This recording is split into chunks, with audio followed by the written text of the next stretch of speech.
Jangan lupa like, subscribe, dan share ya. Bismillahirrahmanirrahim.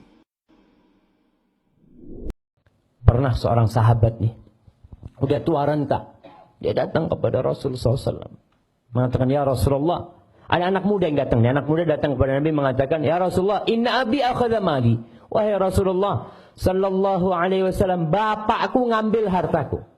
Bapaknya ngambil harta anaknya. Akhirnya kata Rasulullah SAW, panggil bapakmu. Dipanggil bapaknya, udah tua, bapaknya datang. Kita katakan anak kalau sudah umur 40 tahun mulai mapan hidupnya sudah. Datang. Wahai orang tua, nih anakmu melaporkan kau ngambil harta anakmu. Si bapak ngomong, ya Rasulullah, apa enggak boleh aku ngambil harta dia? Apa enggak boleh aku ngambil harta dia ya Rasul? Aku yang membesarkan dia. Aku yang enggak tidur malam demi dia. Aku yang merawat dia, yang ngasih makan dia.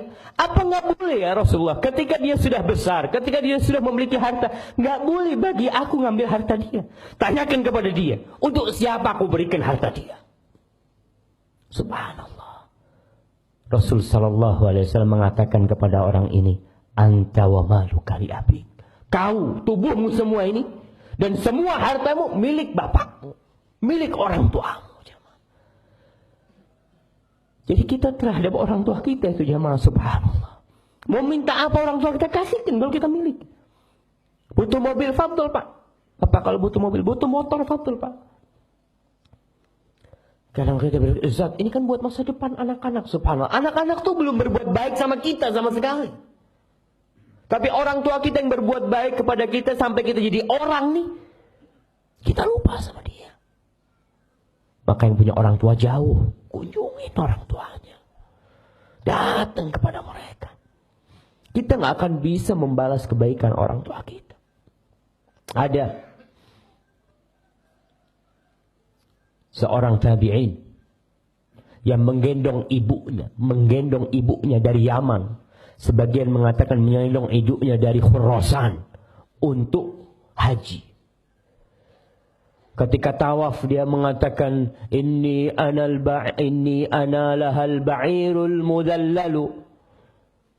Aku nih, buat ibuku nih, adalah kendaraan yang tunduk. Yang selalu dia datang kepada Ibnu Umar radhiyallahu taala anhu, wahai Ibnu Umar, kira-kira aku sudah balas enggak kebaikan ibuku? Apa dikatakan kepada dia? Wala zafratun min zafaratiha. Desahan ketika dia sakit hendak mengeluarkanmu dari perutnya, itu satu belum kau balas. Satu. Apalagi yang lainnya. Ada lagi yang datang kepada Umar bin Khattab, mengatakan bahwasanya dia merawat ibunya, memandikan ibunya, mengantarkan ibunya ke toilet. Ya, selalu dia yang ngerjakan semuanya. Kira-kira sudah enggak aku balas kebaikan ibuku yang ibuku dulu melakukan itu kepadaku? Katakan kepada dia, lah, nggak sama yang kau lakukan sekarang dengan yang ibumu lakukan untuk. Nggak sama. Ibumu melakukan ini kepadamu ketika kau kecil, dengan harapan engkau bisa hidup. Dan engkau melakukan itu sekarang kepada ibumu, dengan harapan ibumu cepat mati. Banyak orang yang merawat ibunya ketika tua renta, yang ada dalam hatinya, bagaimana ibuku cepat mati. Tapi tatkala ibu kita merawat dan membesarkan kita, yang dia harapkan kalau bisa nyawa dia berikan kepada kita. Maka yang sudah umur 40 tahun, lihat masa-masa dia dulu, apakah dia sudah berbakti sama orang tuanya. Maka doa nih, orang yang umur 40 tahun itu baca doa, Rabbi auzi'ni an ashkura ni'mataka allati an'amta alayya wa ala walidayya. Ya Allah, aku bisa kayak gini karena Engkau ya Allah. Aku bisa memiliki rumah, bisa kerja ini karena Engkau ya Allah. Dan beri aku ya Allah kekuatan untuk bisa berbakti sama orang tua aku. Minta sama Allah Subhanahu wa taala. Hukum anak mengambil harta orang tua tanpa izin. Pertama, pada dasarnya anak tidak boleh mengambil harta orang tua tanpa sepengetahuan orang tua.